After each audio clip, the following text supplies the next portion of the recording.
Welcome to the first of hopefully many episodes of Uncomfortable Conversations with the Black Man. In the midst of all this chaos in our world, so many of y'all have reached out to me, and by y'all, I mean white people, have reached out to me asking, how can I help? How can I join in? How can I stand with you? So I've created this for you.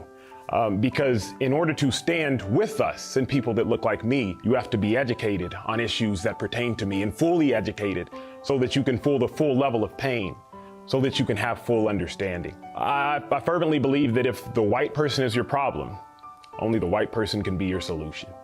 And so this is made for you, my white brothers and sisters, to increase your level of understanding so that you can increase your level of compassion and lead ultimately to change. So consider this a safe space to answer so many questions that I've seen from y'all. The first question I've seen a lot of, Emmanuel, why are y'all rioting? I understand protesting, but why riot? And to that I submit this. MLK said that rioting is the language of the unheard. For years, Black people have tried peacefully protesting, going back to 1965 and before with the Selma March, and that didn't work. And then in 2016, Colin Kaepernick, he took a knee, and that agenda got moved to a flag, which was never the goal. He just wanted to raise awareness on social injustice. So that didn't work.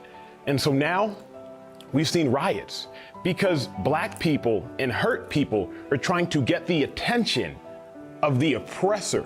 They're trying to raise awareness of the oppression.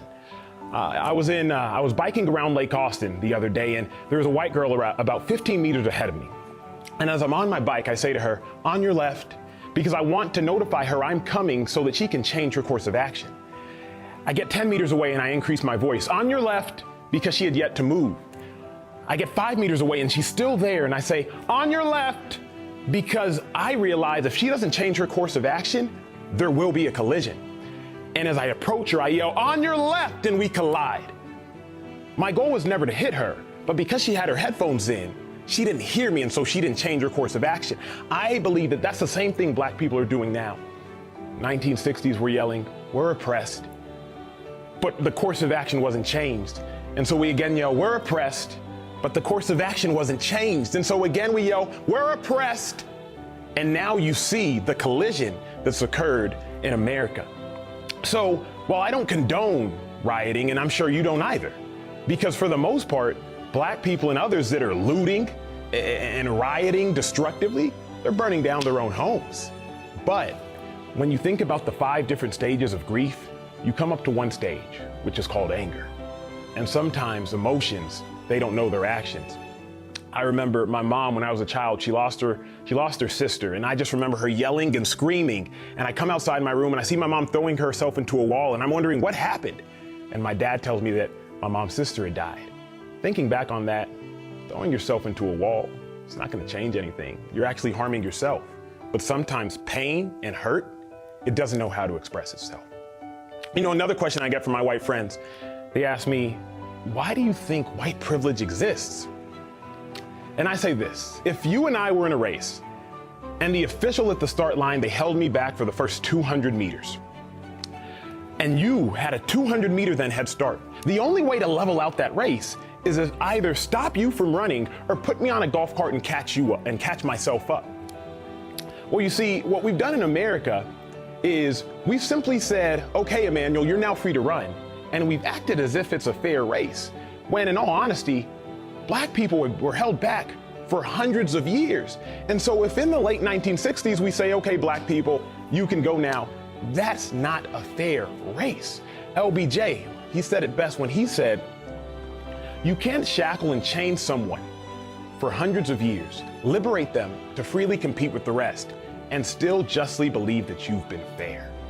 So white privilege it's having a head start due to hundreds and hundreds of years of systematic and systemic racism. It's having a head start intrinsically built into your life. It's not saying your life hasn't been hard, but what it's saying is your skin color hasn't contributed to the difficulty in your life.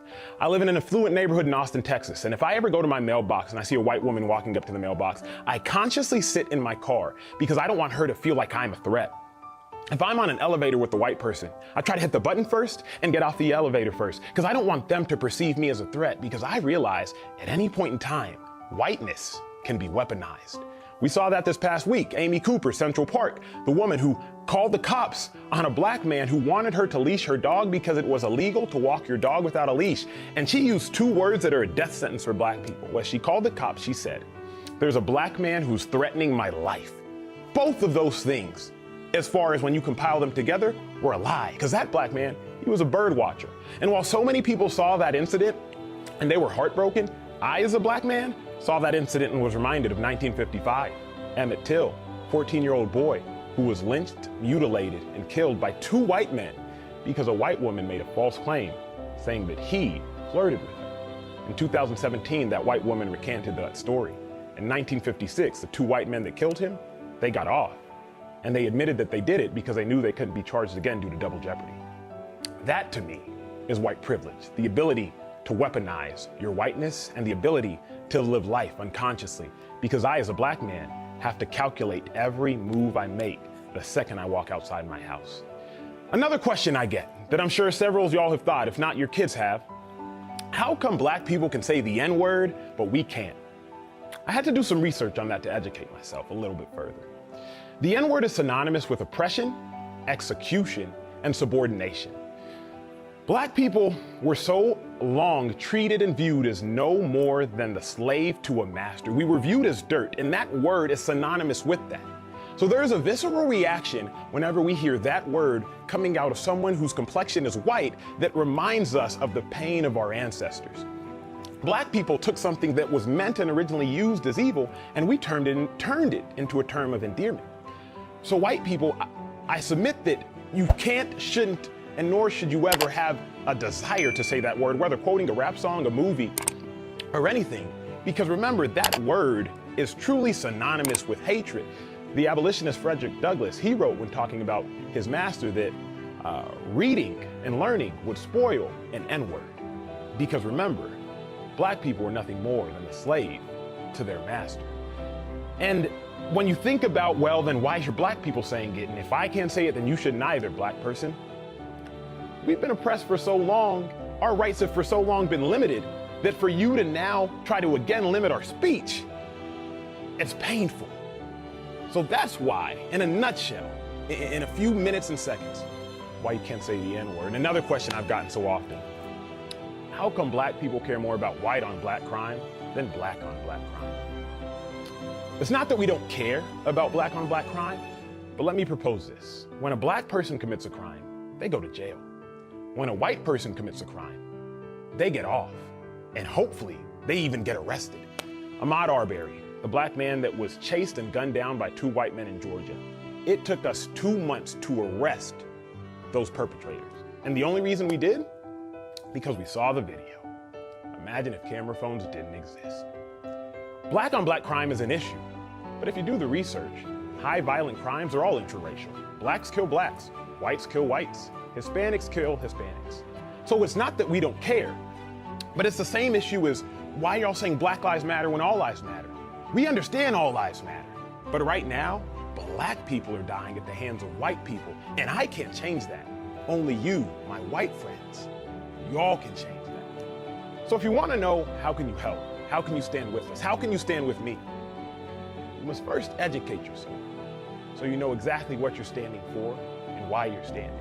Because the only way we can solve this issue is through exposure, through education, through compassion, and through empathy.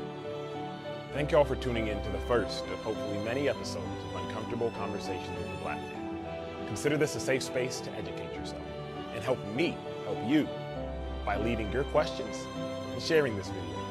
Because while you might think you're not ignorant, someone you know and someone you love, they may be.